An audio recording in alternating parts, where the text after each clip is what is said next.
श्रीराम समर्थ. श्रोतेहो नमस्कार. संत श्रेष्ठ तुकाराम महाराज म्हणतात, स्वर्गीचे अमर इच्छिताती देवा, मृत्यूलोकी व्हावा जन्म आम्हा. स्वर्ग प्राप्ती झालेले देवसुद्धा पृथ्वीवरती जन्म मिळावा यासाठी महाविष्णूंना प्रार्थना करतात. का बरं? तर नारायण नामे होऊ जीवनमुक्त. भगवंताचं नामस्मरण करण्याची संधी ही फक्त नरदेहामध्ये आहे. समर्थ रामदास स्वामी म्हणालेत ना, या नरदेहाचे निज्ञाने सच्चिद आनंद पदवी घेणे. सच्चिद आनंद पदाला जाता येतो एवढा अधिकार नारायणे परब्रह्म परमात्म्याने या जीवात्म्याला नरदेह प्राप्ती झाल्यावरती सच्चिद आनंद पदाला प्राप्त करून घेता येतं एवढा अधिकार दिलेला आहे. तुम्ही आम्ही भाग्यवान आहोत. अजून तरी हा नरदेह आपल्या स्वाधीन आहे. आपले काही श्वास शिल्लक आहेत. या उर्वरित कालावधीमध्ये आपल्यालाही सच्चिद आनंद पदाची प्राप्ती करून घेण्याचा प्रवास करायचा आहे. श्रोते हो, हा प्रवास अनादी कालापासून अनेक महापुरुषांनी केला आहे. खरं सांगायचं तर हा प्रवास त्या जीवात्म्यांनी केला म्हणूनच ते महापुरुष झालेत. आपल्याला महापुरुष व्हायचं नाही आहे, पण किमान आपल्याला त्या सच्चिद आनंद पदाची गोडी चाखायची आहे. श्रोते हो, हीच इच्छा नैमिष अरण्यामध्ये बसलेल्या शौनकादिक मुनींनी सुतांजवळ व्यक्त केली. तेव्हा सुतांची स्वारी म्हणाली, मुनींनो, तुम्ही जी इच्छा व्यक्त करताय हीच इच्छा एकदा स्वतः पार्वती मातेने महादेवांजवळ व्यक्त केली. कैलास शिखरे रम्ये भक्तिसंधान नायकं प्रणम्य पार्वती भक्त्या शंकरं पर्यपृच्छत. मुनींनो, रम्य अशा कैलास शिखरी भक्तिधरोनी हृदयांतरी पार्वती भक्तीने नमस्कारी शंकरा प्रतीती पुसतसे. ओम नमो देवदेवेश परात्पर जगद्गुरो. हे महादेवा, केन मार्गेण भो स्वामीन देहि ब्रह्ममयो भवेत. त्वं कृपा कुरु मे स्वामीन नमामि चरणौ तव.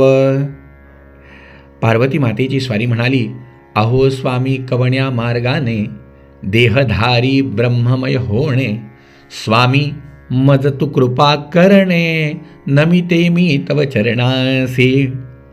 आईसाहेबांची स्वारी म्हणाली, देवा, नरदेह प्राप्त झालेल्या जीवाने कोणत्या मार्गाने, कोणत्या साधनाने ब्रह्ममय होता येतं? अर्थातच सच्चिद आनंद पद प्राप्त करून घेता येतं हे मला सांगा. तेव्हा महादेवांची स्वारी म्हणाली, पार्वती, जीवाला शिवपदापर्यंत सच्चिद आनंद पदापर्यंत येण्याचा मार्ग गूढ विद्या जगन्माया देहे चाज्ञान संभवा उदय स्वप्रकाशेन गुरुशब्देन कथ्यते. जगन्मायेने मोहून टाकलेल्या या जगामध्ये आत्मज्ञानाचा प्रकाश जागृत व्हावा याकरता सर्वप्रथम गुरूंचा हात धरावा. महादेवांची स्वारी पार्वतीला सांगतेय, सर्व पाप विशुद्धात्मा सर्व पापातून मुक्त होण्यासाठी श्री गुरो पादसेवनात गुरूंच्या चरणाची सेवा. देहि ब्रह्म भवेद्यस्मात् त्यांच्या कृपेने तत्कृपार्थम वदामि ते. त्यांची कृपा प्राप्त होण्यासाठी, गुरूंनी आपल्याला हाताशी धरण्यासाठी आणि या मायेतून पार करण्यासाठी म्हणून जीवात्म्यांनी गुरु जे स्वतः ब्रह्म आहेत यांच्या पायांची सेवा करावी. याचं कारण काय पार्वती? तर गुरुर्ब्रह्मा गुरुर्विष्णू गुरुर्देवो महेश्वरः गुरुः साक्षात् परब्रह्म तस्मै श्री गुरवे नमः. गुरु ब्रह्मा गुरु विष्णू गुरु महेश्वर जाणू गुरु परब्रह्म निर्गुणू त्या श्री गुरुसी नमावे. सच्चिद आनंद पद प्राप्त करण्यासाठी सगळ्यात मोठा अडथळा काय? तर हा जीव मायेमध्ये अडकतो. हा जीव आभासी विश्वामध्ये दृश्यमान विश्वाला सत्य मानतो. इथे त्याच्या दुःखाला सुरुवात होती, इथे त्याच्या अज्ञानाला सुरुवात होती.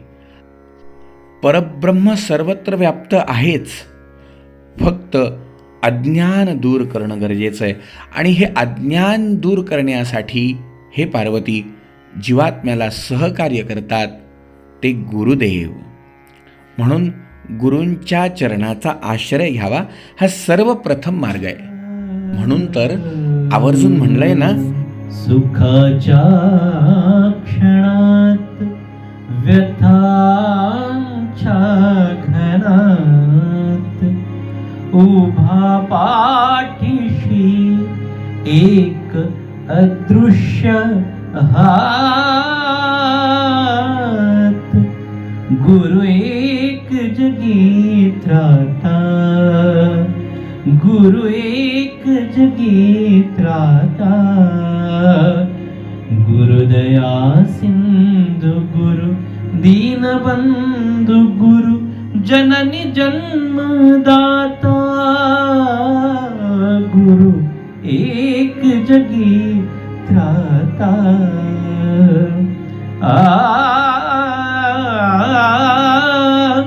गणत मात जणू दीप चेतवी, तन मनात चैतन्य जागवी.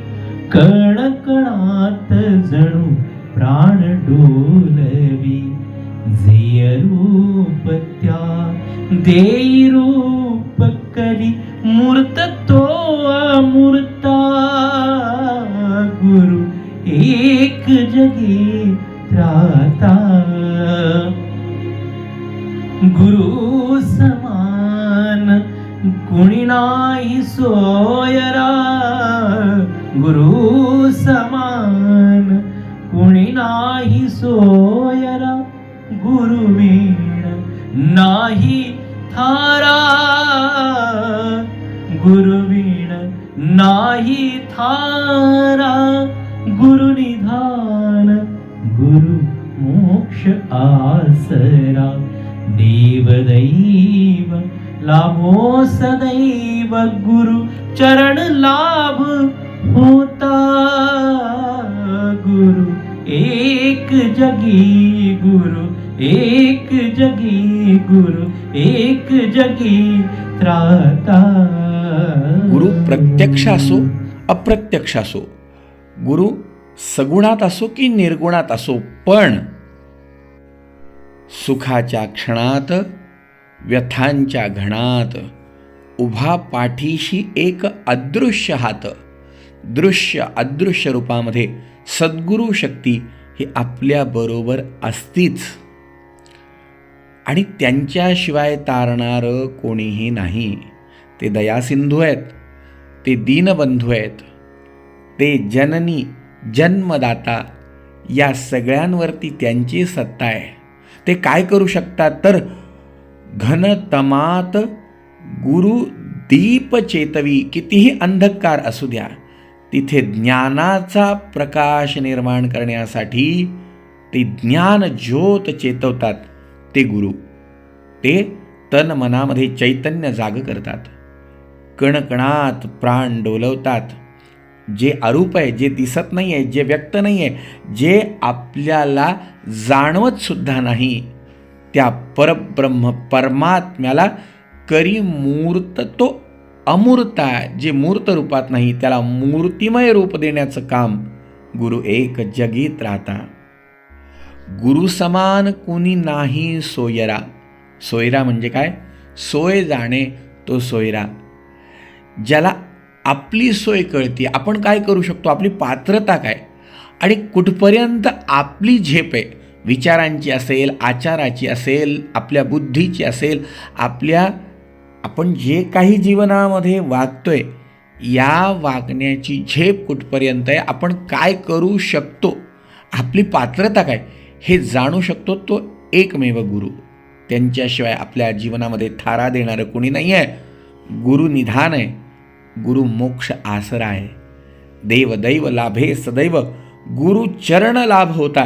ज्याला गुरुचरणांची प्राप्ती झाली आहे, ज्याच्या जीवनामध्ये गुरूंचे चरण स्थिर झाले आहेत, त्याला देव आणि दैव हे दोन्हीही साथ देतात. म्हणून तर जीवनामध्ये सगळ्यात आधी काय करावं, तर आमचे तुकाराम महाराज म्हणतात, धरावे ते पाय आधी आधी. कारण सद्गुरू वाचूनी सापडे ना सोय, त्यांच्याशिवाय सोयीस्कर मार्ग दाखवणारं कोणी नाही. आणि आपल्याला प्रवास तर करायचाच आहे, यातून बाहेर तर पडायचंच आहे, अज्ञान घालवायचंच आहे याच जन्मामध्ये. आणि खरं सांगायचं तर हे आता जमलं तर जमलं, पुन्हा करू असं जर वाटत असेल तर समर्थ रामदास स्वामी म्हणतात, येत्या घडीचा मानी भरोसा, पुन्हाही संधी मिळेल आणि मग आपण असं काहीतरी करू या विश्वासात असाल, या विचारात असाल तर येत्या घडीचा मानी भरोसा तो एक मूर्ख जाणावा. समर्थ म्हणतात, अशी पुन्हा नये वेळ, ही वेळ पुन्हा येत नाही. जे करायचं आहे ते आज, आत्ता, ताबडतोब. आणि करायचं तरी काय आपल्याला? काही नाही हो, गुरूंच्या चरणाचा आश्रय घ्यायचा आहे. गुरु म्हणजे कोण? तर जे आपल्या जीवनामध्ये फोडोनी शब्दांचे अंतर, अनेक महावाक्य अगदी व्यवस्थितपणे त्याचा अर्थ आपल्याला विशद करतात. फोडोनी शब्दांचे अंतर, वस्तू दाखवी निजसार, साराचं सार ज्ञान आपल्याला प्रदान करतात.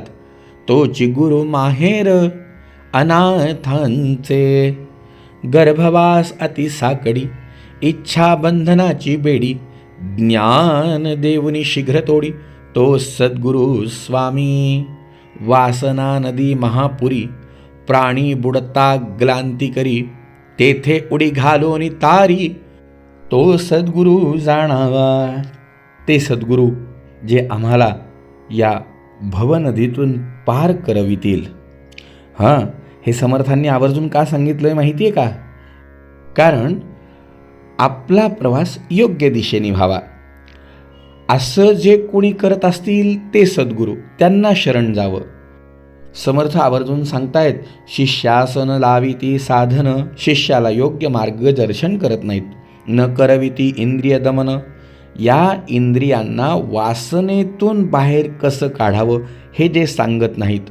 ऐसे गुरु अडक्याचे तीन, मिळाले तरी त्यजावे. गुरु फक्त शब्द नाही हो, अनुभूती देतात ते गुरु. सद्गुरूचं स्थानच मुळात कसं आहे, जेथे शुद्ध ब्रह्मज्ञान आणि स्थूळ क्रियेचे साधन, तोची सद्गुरू निधान दाखवी डोळा. जीवनामध्ये अशा सद्गुरूंचा आश्रय घ्यावा. काय होणार आहे? आपल्याला या भवसागरातून ते पार करवणार आहेत. आणि जे पार्वती मातेने विचारलंय की या देहधारी जीवाला ब्रह्ममय कसं होता येतं, ते ब्रह्ममय होण्याची साधना जे शिकवतात, ज्यांच्या सानिध्यात ही साधना होते, ते सद्गुरू जीवनामध्ये अवश्य करावे. त्या सद्गुरूंचा हात धरावा. हां, आणि एक आणखीन महत्त्वाचं आहे की आपण सद्गुरू करावे, अशा सद्गुरूंना आवर्जून शरण जावं. पण जेव्हा आपण या सद्गुरूंना शरण जातो तेव्हा हे ब्रह्म आपल्याला साकार करून दाखवणाऱ्या सद्गुरूंविषयी आपली भावना कशी असावी की त्या भावनेनी आपलं कार्य तात्काळ सिद्धीला जातं. ती भावना अशी आहे, सद्गुरु तू माया मी करू, कस तुला विसरू.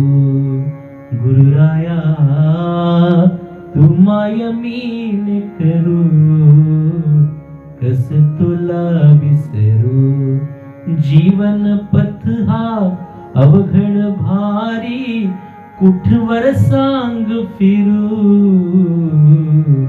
गुरुराया तू माया मी करू, कस तुला विसरू. घे मायेच्या पंखाखाली निर्वाण हे पाखरू.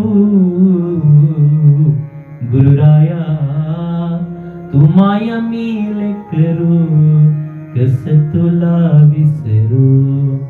तव चरणाचा मार्ग सुखाचा तुम्हीच कल्पतरू. गुरुराया तू माया मी करू कस तुला विसरू. ब्रह्मचैतन्य असता संगती दुःख लागेल सरू. गुरुराया तू माया मी लेकरू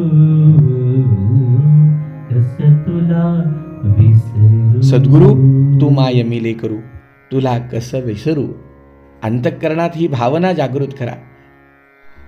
सद्गुरू प्राप्ती आणि सद्गुरू कृपेची प्राप्ती या भावनेतूनच पुढे होणार.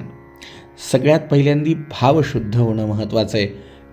कारण आमचे एकनाथ महाराज म्हणलेत की जोपर्यंत भाव नाही अंतःकरणामध्ये त्या शक्तीविषयी ते प्रेम नाही, भाव तोची देव, तीच शक्ती महत्त्वाची आहे. त्या भावानीच ती सद्गुरू शक्ती आपल्यावर कृपा करणार आहे. या अर्थी संदेह धरू नका. भावची कारण अंतःकरणातला भावच इथे कामा येणार आहे. या परते साधन नाही. एका जनार्दनी भावाच्या आवडी सुख घडोघडी वाढू लागे. आपल्या जीवनामध्ये आपल्याला ते स्थैर्य प्राप्त करायचं आहे, ते सुख प्राप्त करायचं आहे ना, तर आपली भावना जागृत करायची आहे. आणि या सद्गुरूविषयी भावना कशा प्रकारे जागृत करता येऊ शकते, सद्गुरू पदाचा महिमा काय, आपल्याला त्या कृपेची अनुभूती कशा प्रकारे घ्यायची ऐकूया उद्याच्या भागामध्ये. जय जय रघुवीर समर्थ. तर श्रोते हो, गुरुपौर्णिमेनिमित्त त्रयदिनात्मक असलेल्या या गुरुमहिमा प्रवचनमालेचा आपणही लाभ घ्या. आपल्या आप्त इष्टमित्र बांधवांनाही याचा लाभ नक्की करून द्या. जय जय रघुवीर समर्थ.